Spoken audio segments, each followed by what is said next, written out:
Yes, team, and welcome to the next training, and a word that has come up time and time and time again across the last 10 years of coaching, but even in the last 3 to 4 weeks, the amount of people that have mentioned this word.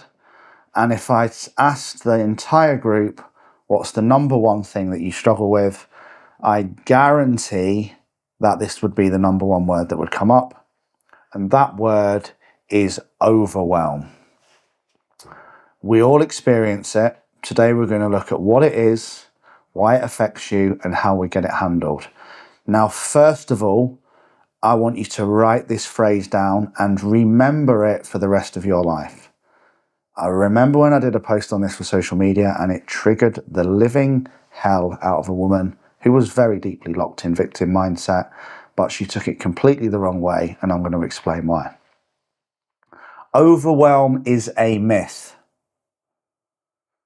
Okay? Just like don't eat any carbs after 6, because obviously a banana has more calories and carbs in it after 6 p.m. than it does before. But overwhelm is just an inability to organize your tasks in order of priority, value, and urgency, and go about them one at a time until they are complete. You know, this is why I created the planner, which essentially I didn't even realize it was an ADHD planner at the time, but it is, because that was what I was doing. I was just getting distracted all the time. And a client mentioned this week that she was feeling overwhelmed because she works from an endless to-do list. Of course she feels overwhelmed. She's got an endless list of things to do.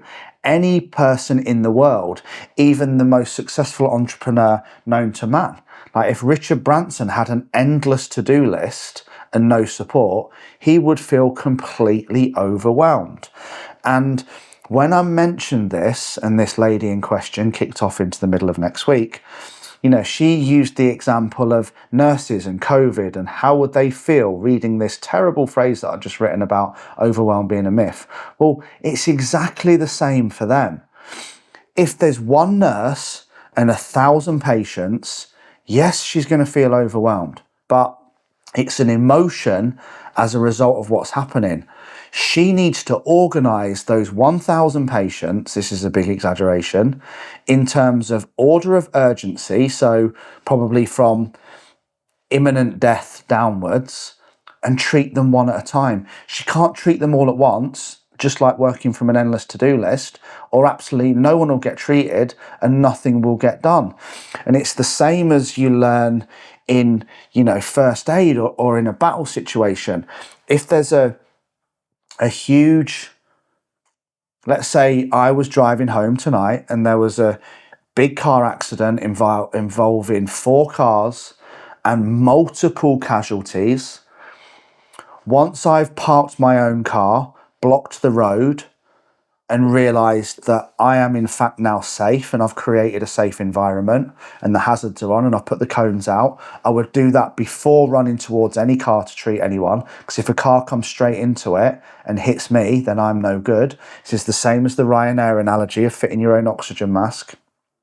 Can't help anyone if you're dead. And then I need to quickly look at that crash site of 3 cars and 12 humans and figure out which human needs my help first. I can't treat them all at once. I can't help them all at once. And this is the same with overwhelm in daily life. The only reason why you feel overwhelmed is because, you know, this is the question that's in the planner. What's today's number one task?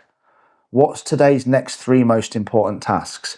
Every other thing that's in my life that needs doing goes on a shit list into that drawer, which doesn't exist because I have a paperless life.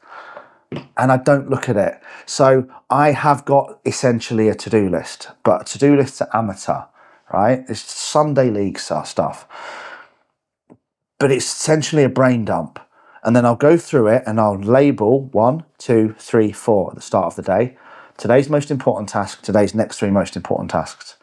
And I'll put them onto a clean sheet on my iPad, because I'm paperless. Paperless and proud. and I won't do anything until I've done those jobs. I won't look at my phone. I won't get distracted.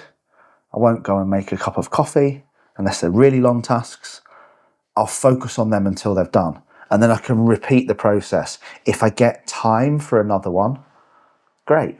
If I don't, great too. But if I had all 50 jobs on a shit list, one, I'm never going to get them all done in one day.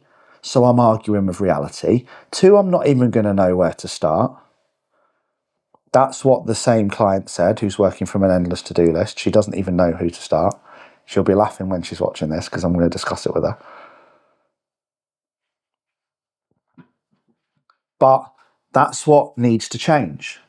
Like, imagine if you, unless you want to feel like you're not enough and like you're a little bit worthless and like you're pretty useless at what you do and there's not enough hours in the day and you never get anything done, well, of course that's going to happen. If I'm not going to, no way I can do all the things that are on my to-do list today. So what's going to happen? Eventually at 8 o'clock, when I'm virtually collapsing or taking time out finally after working for 16 hours from my endless to-do list to go and spend some time with my son, oh, didn't get everything done again. Of course you didn't. My first mentor pointed this out to me. He's like, every day you're writing down about 48 hours worth of jobs onto one list that you need to try and get done in 12 hours and then wondering why you're constantly pissed off and frustrated all the time because you can't get everything done and you feel overwhelmed. Like, you set yourself up to fail. So I have to get clear on what's the priority. And you can do this into, I've coached this before. I'll do an extra training for you guys on this once we've got either the whiteboard or once we've figured out how to get this running on my laptop in some format so I can share my screen. So you can have 4 quadrants, right? You've got urgent and important. Do it now. Okay? You've got important but not urgent. Do it later. You've got not important and not urgent. Put it on a shit list somewhere or get someone else to do it. So it will fall into those things. Or we've got not important but urgent. Again, get someone else to do it. It's not important. So we have to start to get our lives into these 4 areas, these 4 quadrants, and understand what our priorities are, what needs doing first, and how we channel this. And that starts with organising your day and getting clear on what you want. So most of you will have felt overwhelmed in the last 90 days. And this usually happens when, number 1, we start something new. Number 2, we're going through change. Number 3, we've been away or we've fallen out of routine and it's knocked our rhythm.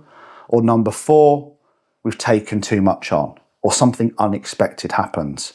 So how do we eliminate overwhelm once and for all? And trust me, I used to almost go to bed stressed and anxious on a Sunday night because I was overwhelmed and stressed out with what was going to happen on a Monday morning, like what was waiting for me. And I'm actually going on holiday next week and I'm going to tell you how I've handled it differently. In fact, no, I'll actually be on holiday when you're watching this training, which will be interesting. So overwhelm is a state that we create. So if I go to bed on Sunday night thinking about all the hundreds of things that I need to do on Monday and they're not organised and there's no strategy and there's no urgency and there's no importance and there's no value, of course I'm going to feel stressed. This is why people, again, will go to bed stressed. Oh God, I've got so much to do today. I don't even know what to do first. So they grab their to-do list and they start running at the day. Cherry picking unimportant jobs, getting distracted, saying yes to everything, and then wondering why they experience overwhelm. Of course you do. Like how many times have you said this? I've just got so much to do, I don't know what to do first. Well, I know exactly what I need to do first every single day. because I've written it down and it's the number one priority, it's the number one job, it's the one that's urgent, it's important, and it's the one that makes me the most money.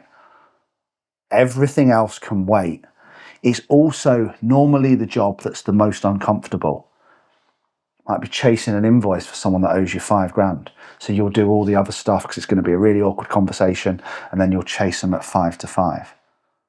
It might be booking in 3 sales calls that actually make you money as a coach or an entrepreneur. But what you'll do is you'll over deliver on client fulfillment all day, even though you don't need to, because it's easier.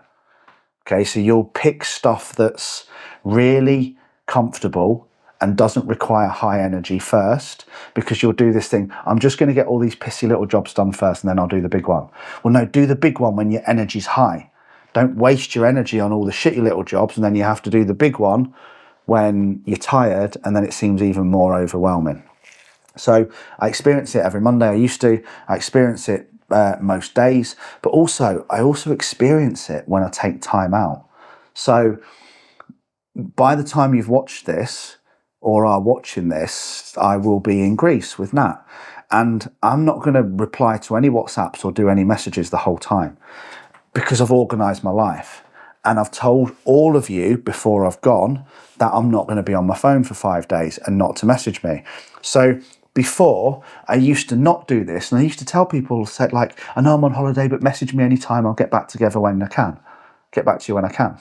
Oh yeah, great fucking system and idea that if you want to spend your entire holiday fucking stressed and on your phone, worst process in the world.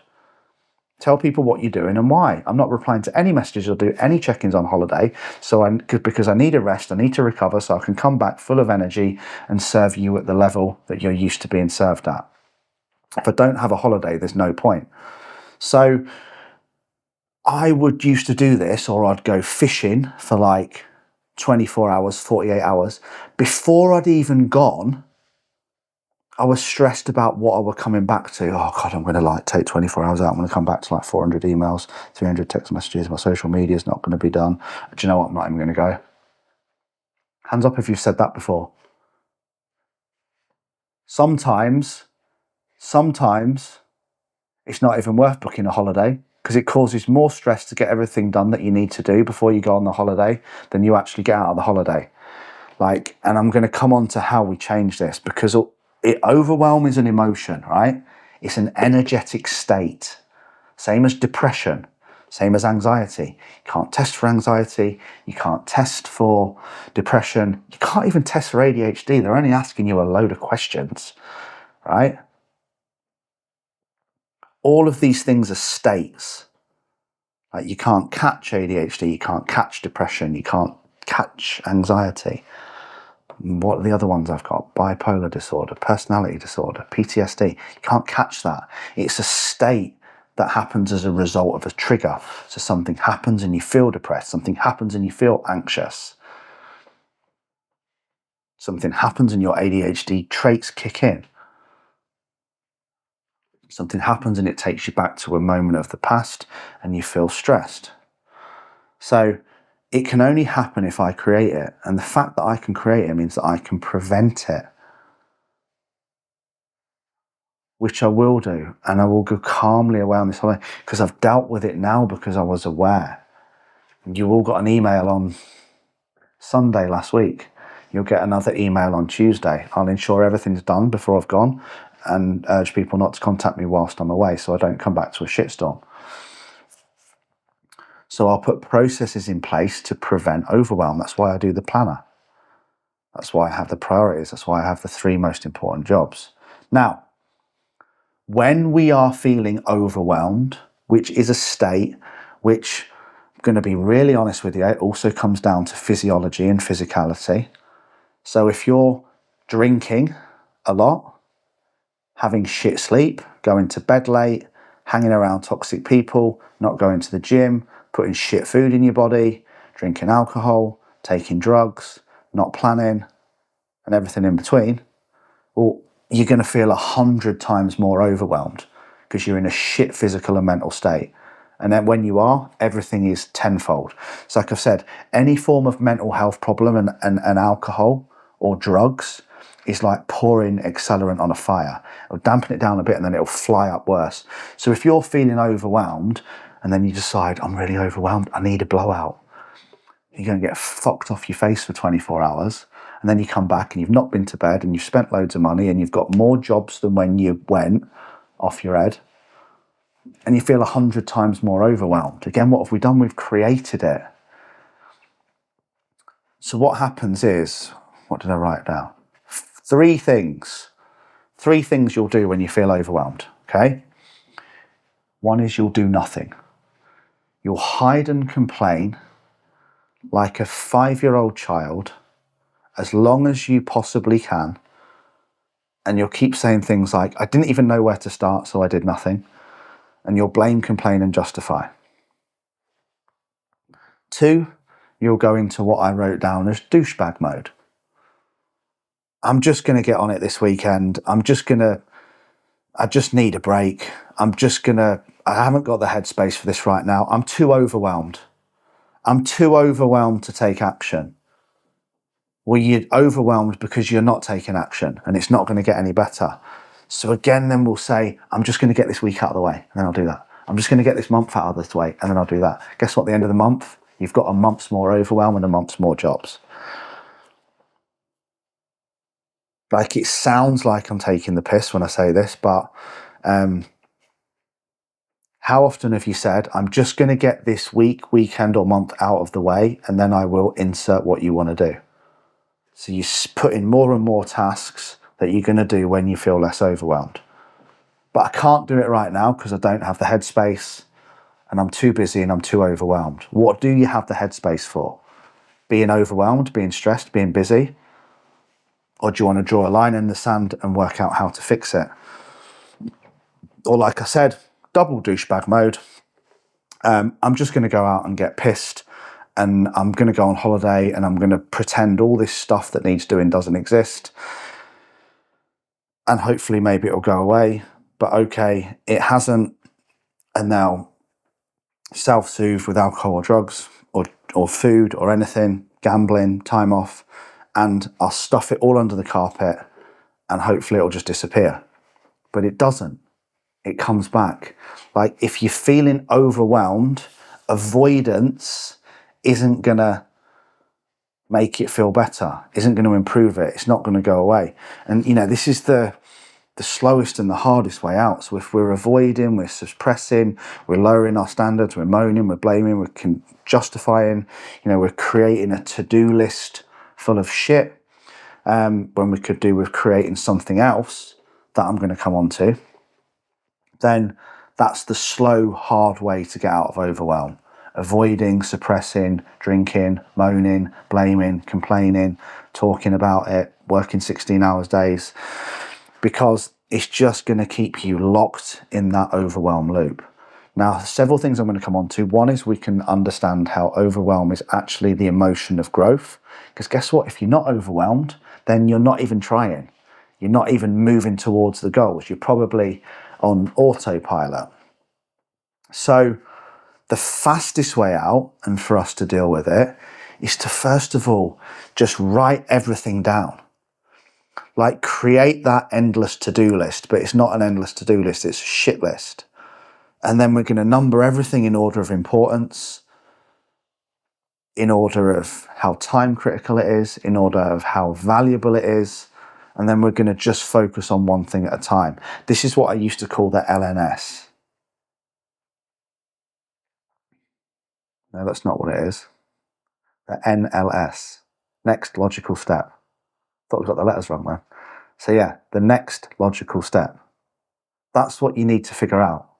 Not, how do I do everything on the list and get it all done? And when it does, I'll feel okay. Because guess what? When that list empties, another one fills up. It's like a game of Tetris.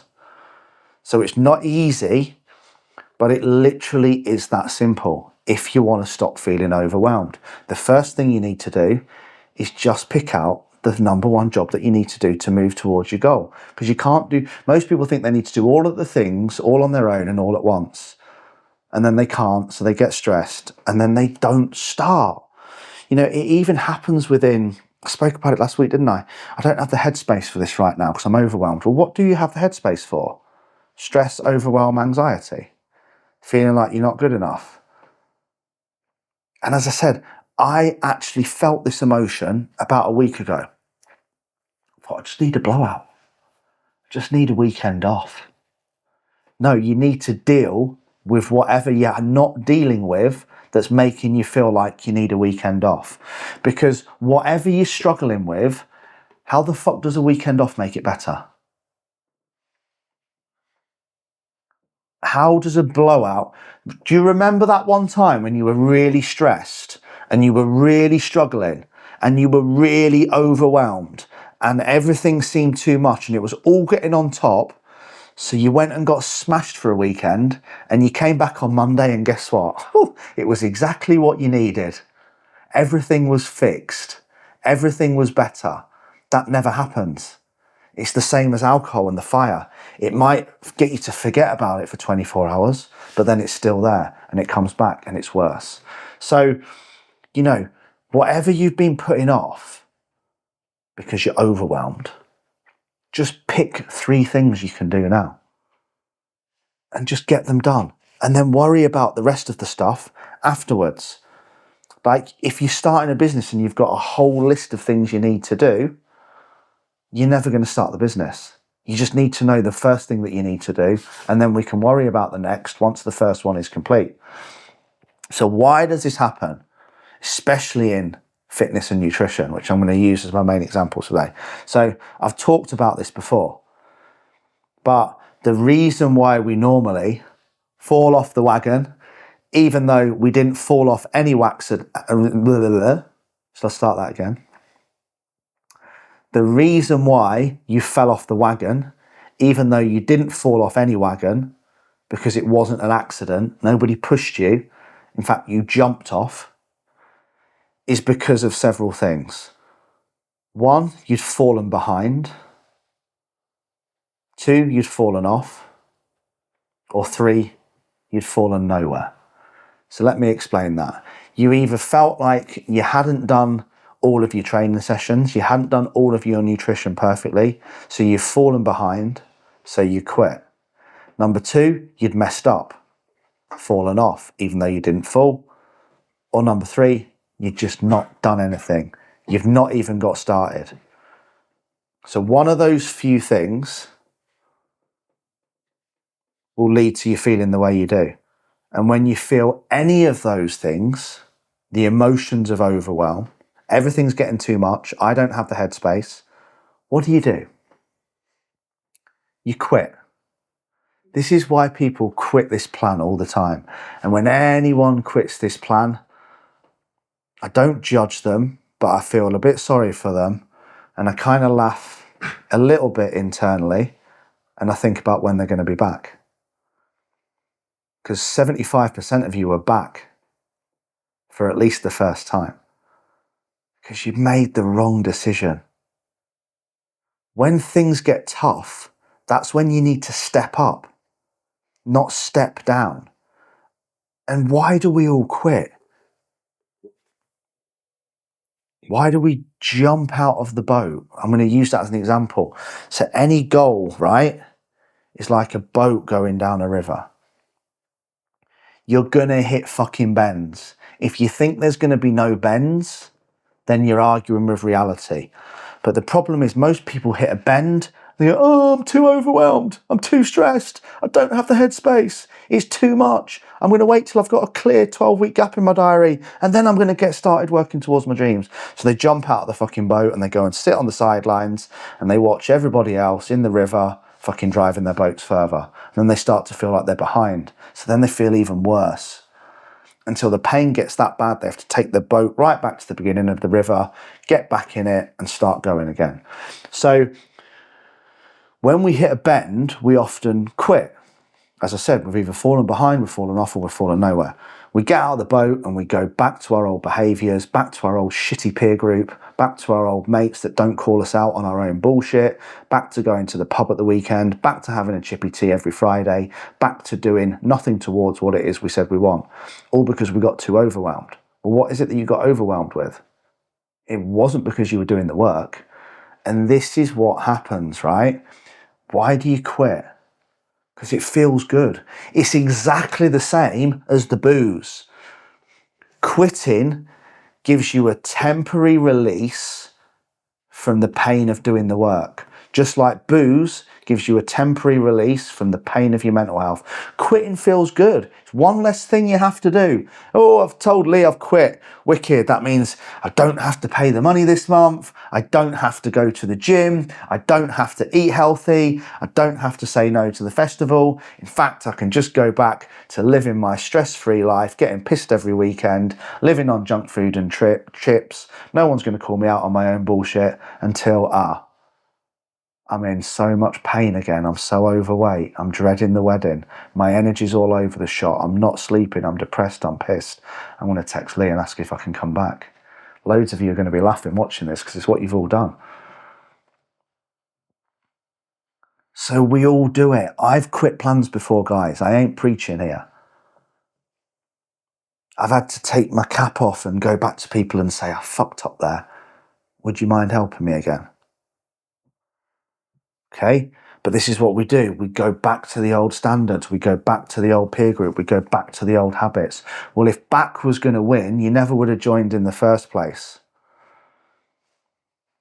So we have to figure out how to get through these periods and move forwards. This is the emotional cycle of change, which we discussed last week, or the emotional cycle of transformation. So we start with uninformed optimism. This is great. I'm going to smash it. New plan, new diet, new month, new week, new year. A few weeks in, this is going to be tough. I'm going to have to say no to a few things. I'm going to have to sacrifice. I'm going to have to go through pain. I'm going to have to do things that are making me feel uncomfortable. I know what. I'll quote the Overwhelm line. And I'll say it's all too much for me and I don't have the headspace right now and I'm overwhelmed. So I'm going to go back to the old shitty peer group. I'm going to quit the plan because it feels good in the moment. Quitting feels good in the moment. That's why you do it. It's one less thing you have to worry about. It's one less thing you have to do. One less thing you have to get overwhelmed about. But it's a one-way road to nowhere apart from back into the pit until you're in so much pain that you have to reach out and ask for help again. So overwhelm is just like any other emotional state. It's just like anxiety. It's just like stress. It's just like depression. It's like low self-worth. It's just a state, and any state we can change. And that list is the number one way to do it. Now, again, urgency can help with this, but this works on too many angles. Like, I no longer do the 90-day body transformation plans because I found it negatively impacts a lot of people. They're putting themselves under so much stress and pressure because of the time frame that then when they can't do it and they've not shown up for 2 weeks, what's the point? I've only got 10 weeks left. I'm just going to quit. Whereas it can be an everlasting journey if we're doing month on month on month on month on month. So urgency can sometimes be great to get you to do the work, like if you've got a holiday coming up or a wedding coming up, but it can also create too much pressure and have the opposite effect. So if you create fake urgency for yourself, then you'll often give up. So, if you needed to lose 104 pounds, most people don't, well, you could say, I'm happy to lose that over 2 years, which is £1 per week. Or you could say, I need to lose it in 6 months and it's going to be really, really hard. And it'll probably stress you out. And then you'll realize you're not going to make it. So you'll quit because you had an unrealistic expectation. So again, have a look at where that's showing up in your life, because urgency can be great. It can also create so much pressure. It makes you quit because you feel like you've fallen behind. You've not fallen off. You've not fallen backwards. You've not fallen nowhere. You feel like you've fallen behind. Like, people will say that, people started saying that all the time on the 90-day plan, and it used to do my head in. I'm not really sure what to do now because I've only got 3 weeks left. Well, you've only got 3 weeks left at the plan, but you should be carrying on doing what you learned for the rest of your life. So there's no stress, there's no urgency. No truly great physique or business was ever built in 12 weeks. So when overwhelm is created, like, 3 things happen. It's a high negative energy state. So we're stressed. We're like, I've got too much to do, and we're angry and frustrated about it. So Three things tend to happen. One is your physiology goes absolutely all over the place. Your stress levels are through the roof. You start to say things like, I can't cope, I've got too much to do, not enough time, I feel like my head's going to explode, I can't carry on. That's what I used to say all the time. The amount of, like, Nat will be watching this now thinking, oh, this is like your personal life story. I just say to babe, I can't cope. I've got too much on.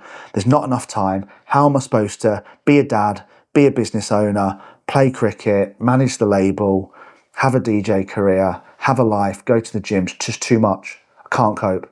I literally feel like my head's going to explode. I can't carry on. Word for word, I used to say that. Well, 9 times out of 10, it was my fault because I put too much in every day and then wondered why I couldn't get it all done. 9 times out of 10, it was my fault because I got distracted and spent 2 hours scrolling on Instagram, lost 2 hours, and then was kicking off because I was running out of time at the end of the day. My fault. 99 times out of 100 when we're kicking off about something, it's because it's our responsibility, but we don't really want to admit that, so we just kick off instead. Like number 2, so your physiology will be all over the place. Your language will change. You'll start to talk negatively. And what you focus on changes as well. And we've discussed before, what we focus on leads to how you're feeling. So all you start talking about is the time that you don't have, about how stressed you are, how busy. Like, you'll notice this in life now. It absolutely...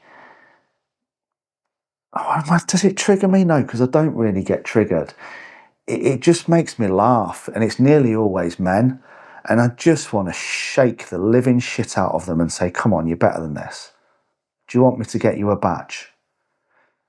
Look at how many men you ask them how they are, and without even thinking about it, just like last week's training on who you are. Hi, I'm Lee, I'm from Sheffield, I'm a dad and a business owner. They go, busy. How you getting on, mate? Busy. You good? Yeah, busy. Like everything's all they talk about. Like, did you start a business and say, when I'm a business owner, I hope to be busy. I hope to be stressed. I hope to feel like I can't cope. I hope that my business will control me more than I control my business. Of course you didn't. It was about freedom and impact. You know, business for me should never even be about money. It's about what the money gives you, which is more freedom, opportunity, and impact. So, like, we'll start focusing on the time we don't have rather than focusing on how we can use our time better so we feel less overwhelmed, okay? So rather than talking about how do I fix this, all we talk about is the problem. That's what happens when you feel overwhelmed and stressed. So I've written down a list here of a few things that will instantly help you experience less overwhelm. So obviously the number one thing is to plan your day and get clear on what's the most important task and what's the next 3. There should never be more than 4 things on your list to do at any one time, unless you want to feel overwhelmed. So things that are going to help is having a daily routine and planning your time. Like, I literally know, this isn't my plan of mine's over there. I'm about to post this out to Benjamin Bale. If you're watching Benjamin, I'd be in the post. So I'm not overwhelmed because I've only got so many boxes here. So I can't put too much in because there isn't too much in. I specifically made all of these so you get 90 sheets in one planner. It's one sheet for a reason. There's not a big box down here that says other stuff or brain dump for a reason. Like, if you can't fit what you need to do in one day on that page, it's no wonder you're overwhelmed. So you need to put less in your day and you need to get focused on what's important and what's not. And I've just got some simple things here.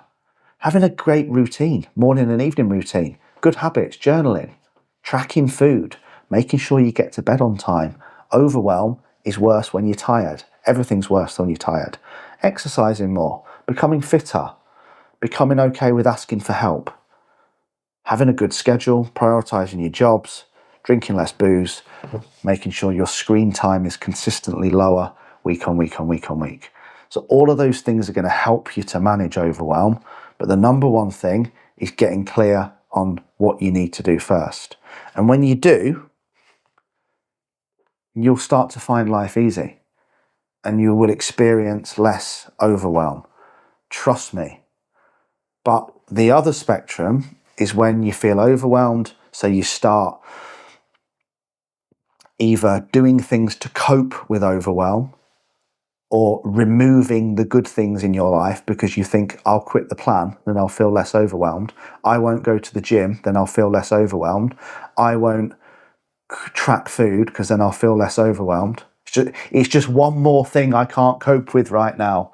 Well, what can you cope with? Being fat and unfit? Harsh, but fair.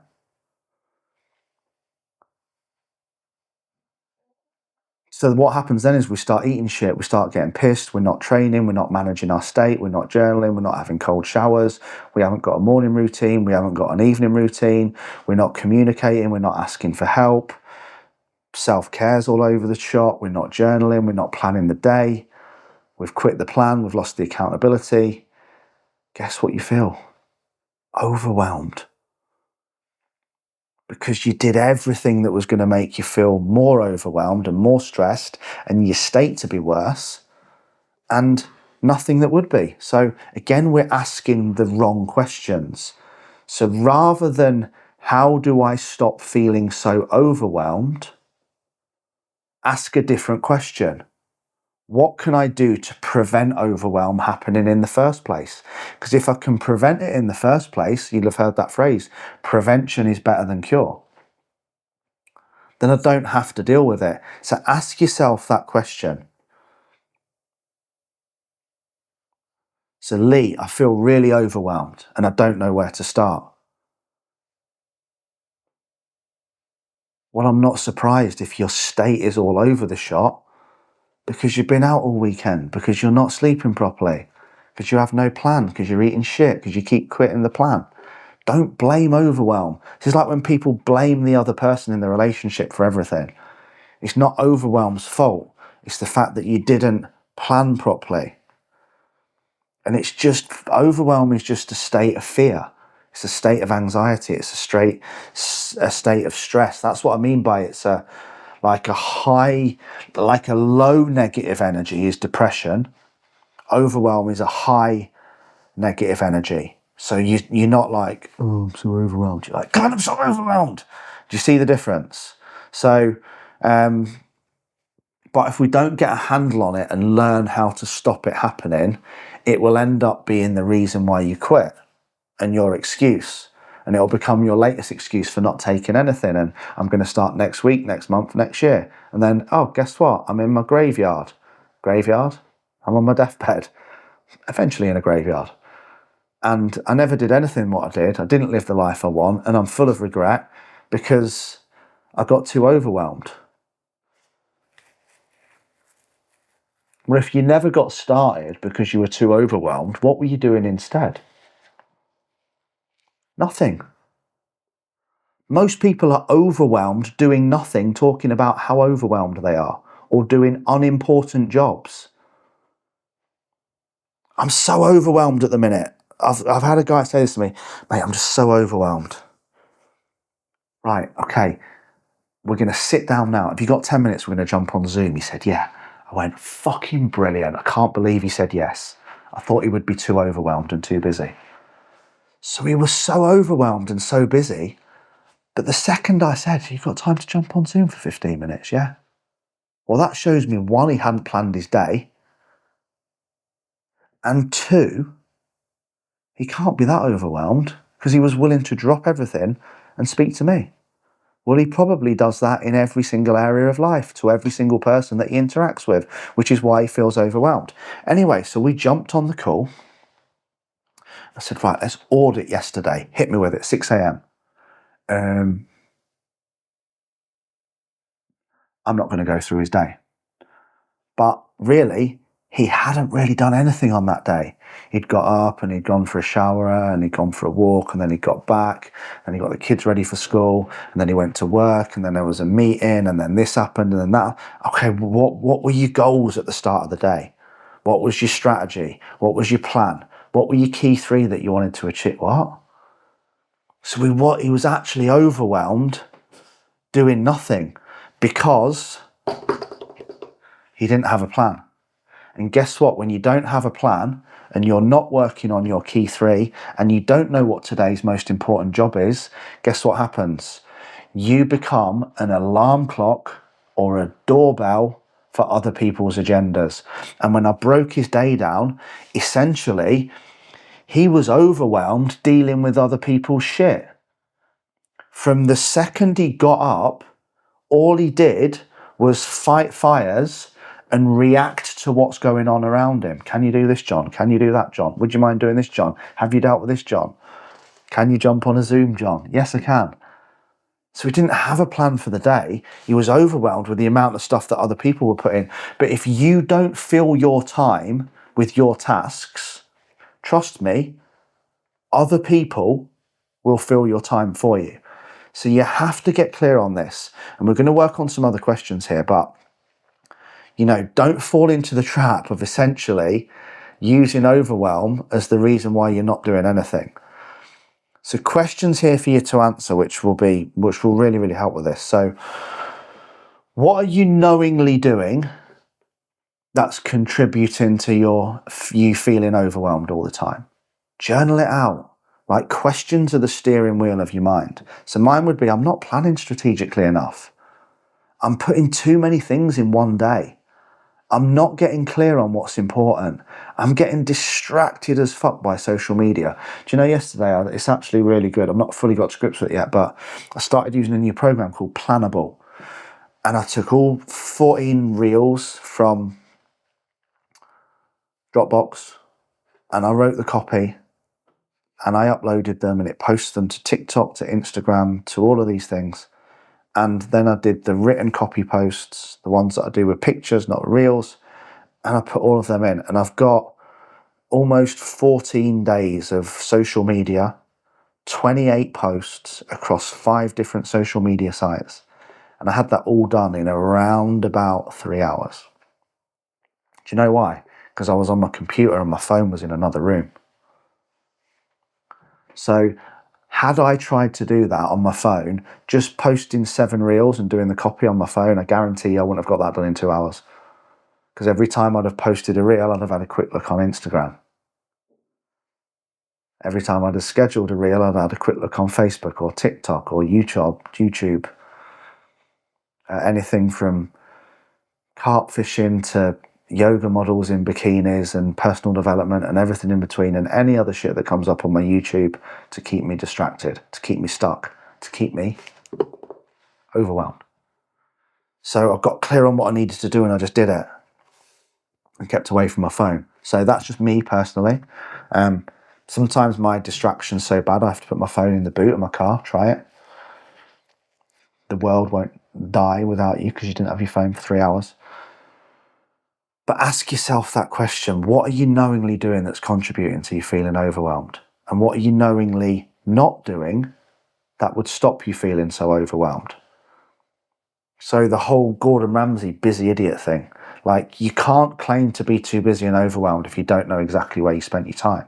Once you know that, you can look at what you need to take out, what you need to remove, what you can delegate, and how you can better plan your day so you become less overwhelmed and more productive. So again, that's a better question to ask. Not how do I become less overwhelmed? How do I become less distracted? How do I become more productive? Because very often, overwhelm becomes a justification for taking actions that we know are moving us backwards. Like scrolling holds me back massively. That's why I've paid for that app and that program.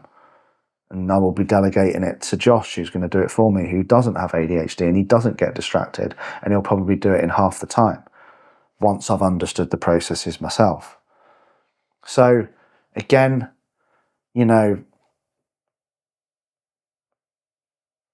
here's a statement that I wrote down here. I want to stop drinking. I want to stop feeling depressed. I want to lose weight. I want to go to the gym. I want to start my own business. I want to end a toxic relationship. But I got so overwhelmed and so stressed, I just put it all out and put it all off and went out for the weekend again.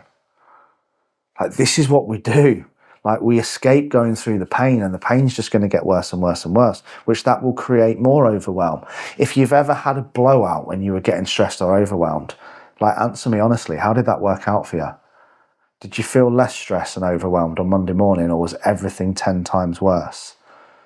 You know, have you ever met a man or a woman that went and had a blowout to cope with fear, stress, anxiety, depression, overwhelm, and the next day they went, fuck me, that really helped. I'm so glad I did that. I must remember the next time I feel stressed and overwhelmed to either do nothing or get pissed. Like, it doesn't happen by accident, overwhelm. As I said, it's a state, and we have to learn to manage it. Now, I'm going to wrap this up with 6 concepts about overwhelm, which we're going to go through. But before I go on to that, one of the main things where overwhelm comes in, and if it's not justification, and as I said, overwhelm doesn't happen by accident, it's a state that's created, and you're in charge and responsible for your state, for your energy, so to speak. So if it's not a justification for that, then what is it? Well, generally, overwhelm is fear. Fear of taking action. Fear of when you do, you'll get mocked, judged, and laughed at. Fear that you won't succeed. Fear that you'll fail. So we do nothing and we blame overwhelm. Now, I'm just going to reiterate this as well, because I've discussed this before. Fear isn't real. Okay, fear is if you're going to die or get seriously injured. So if there's a tiger about to eat me or a lorry's about to crash into my car, that's fear.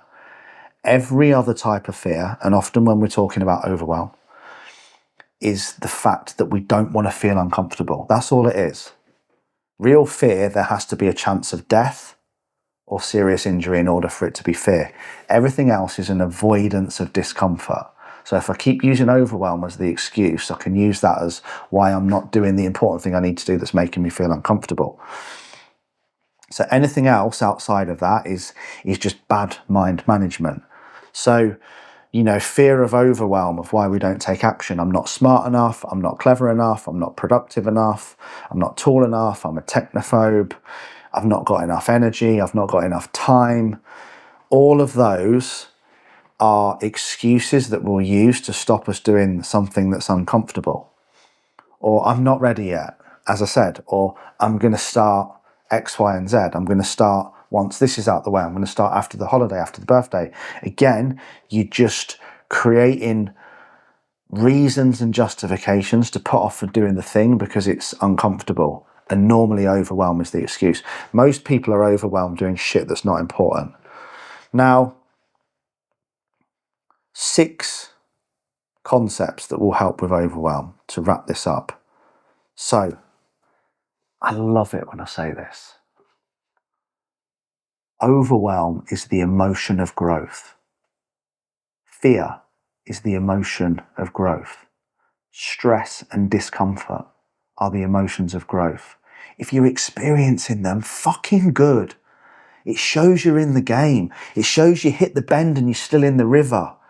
You're not the fucking cunt that got out of the boat every time they hit a bend and went back to the beginning. You're in the game. You're in the fight. I love feeling overwhelmed. I love feeling stressed. I love feeling anxious. I love feeling tested. I love feeling challenged. I love feeling afraid. Do you know the best thing about fear and pain? It lets you know you're still in the game. You're still here. You're still fighting. You've still got a fucking chance. Right? Overwhelm's a chance that is very often a sign that you're showing up, that you're trying, that you're taking action. Okay, and if you're not feeling overwhelmed or you're not experiencing any of those emotions, it's probably a good sign that you're not showing up. And if you're feeling overwhelmed, it's a big sign that you've stopped procrastinating. Because I don't think procrastinators feel overwhelmed. They're too busy doing nothing. Do you think lazy, miserable, negative people experience overwhelm? Do you think people who aren't trying to be better experience overwhelm? Of course they don't. Overwhelm is the emotion of growth. Like, how much overwhelm do you think you'll experience in your comfort zone? You're overwhelmed because you're uncomfortable, because you're being tested. That's where the growth is. I always say this, right? When you're stepping into a new plan, a new state, a new mission, my current mentor, Phil, said this to me as well. Like, when you sign up, you should feel that mixture of excitement, but absolutely shitting yourself at the same time. Because that shows you're about to change. Like, it shows that you're trying. So sometimes be proud of that. Right, we're going to very quickly go through these. So,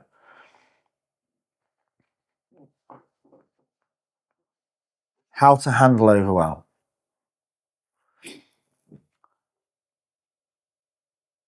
Get very good at saying not now. Not right now, thank you.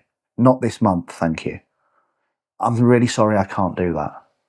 Like, overwhelm happens when you try to make everything a priority. You can't, only one thing can be a priority today, not everything. Like, context hopping will destroy you.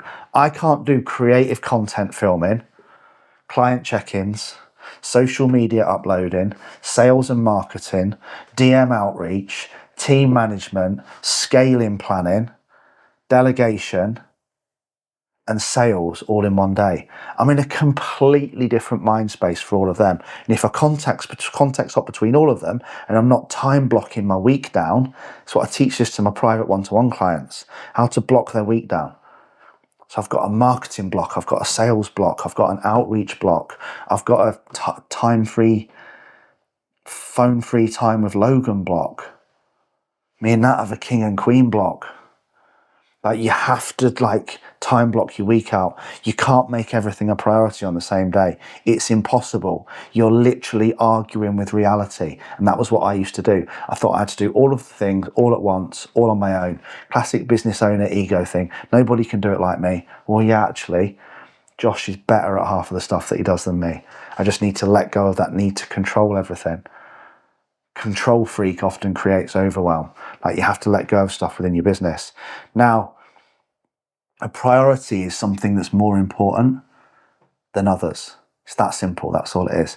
So I can't make Logan and Nat, Freeman Fitness, my business client, my personal development, music production, carp fishing, rugby, boxing, training, running, music events, investing, music production, personal development, mindset mastery, reprogramming the mind, my podcast, my training, lifting weights, getting fit, I can't make all of those a priority at once.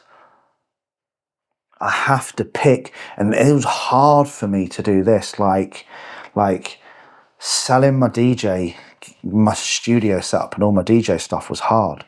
But I can't make this podcast and running a business and committing for 3 years to a level where I won't have to work because I committed so hard a priority, whilst I'm also making music, recording mixes, carp fishing, rugby and boxing a priority. They take me away from the golden egg. Like, I have to get clear on what my priorities are in each period and each season of life, because you can't do all the things at once. If I made all of them a priority, I'd literally explode. Okay? And the very fact that any one thing is a priority means that there needs to be an order. Because if there's no order, there's no priority. And that's when we're overwhelmed, because we're just doing everything all at once. It's like going back to the analogy of trying to treat every single person at the car accident on your own and wondering why no one's getting treated. But it's not your fault. This is just bad mind management. And very often as you do this, you'll realise that you just haven't had the level of training that you need to go through this. So the other way we solve it is by getting clear on your priorities. And this is a skill. It's a fucking art, I promise you. You have to know what a priority is. And your priorities come down to what you value the most. I love doing this for people and it triggers a lot of people. But if you want to know what you value, audit your time for a week and go and look down your bank statement for the last month. Those two things will show you exactly what you value, because you'll spend your money on what you value. Are you investing in your business, or are you buying fucking Louis Vuitton handbags that you can't afford to buy? One will show you that you're invested in your future. One will show you that you value trying to impress other people. You know, did you go to the gym or did you go for meals out every week? One will show you that you value fitness. One will show you that you value socializing. It won't lie to you. Your bank statement and your time planner won't lie to you. They'll show you exactly what your priorities are and exactly what you value. So you have to know what you value the most. And in any area of life or business, you have to also be willing to tell other people what your priorities are. How can your partner support you if she doesn't know what your priorities are, or he? Because what we need to understand, as well as what the priority is, we also need to understand what the priority is not. So most people, because they're locked on autopilot or because you're being led by others, is they choose what they like to do, what's easy, and it's what's fun. The amount of people that come on a fitness plan with me, and again, you'll be cringing now if you're watching this and you are on the body transformation plan, and they try to tell me what training works for them, what nutrition plan works for them, what food works for them, what routine works for them, and what they need to do to get results. I normally reply by saying, would you like me to refund your money? Because if you know all of these things and that's working, then why do you need me? Sometimes the priority isn't going to be what we like doing. It's not going to be easy, and it certainly ain't going to be fun. So we have to make that decision on that. So, as I said, this is why you have those sections on the planner. Today's most important task and the 3 other most important tasks. And you have to make sure they're done every day. But if we're distracted and we're addicted to easy, fun, what we like, what we enjoy, what's easy, then it's no wonder they don't get done. You know, it's why it's easier to watch Netflix and drink wine rather than go to the gym. Because it's easy and it's fun. So we have to get clear on what we need to do and what's priorities, but also what isn't a priority. So we're going to wrap this up now with a few last points. We've discussed this before. There's a full training on it. Go back and watch it. Clarity. Get clear on your vision and your mission. You can't have priorities if you don't know what you want. Pure and simple. If you're not clear on your priorities, then you will just have, guess what? A never-ending to-do list of things to do. And you'll spend your life moaning about how busy you are.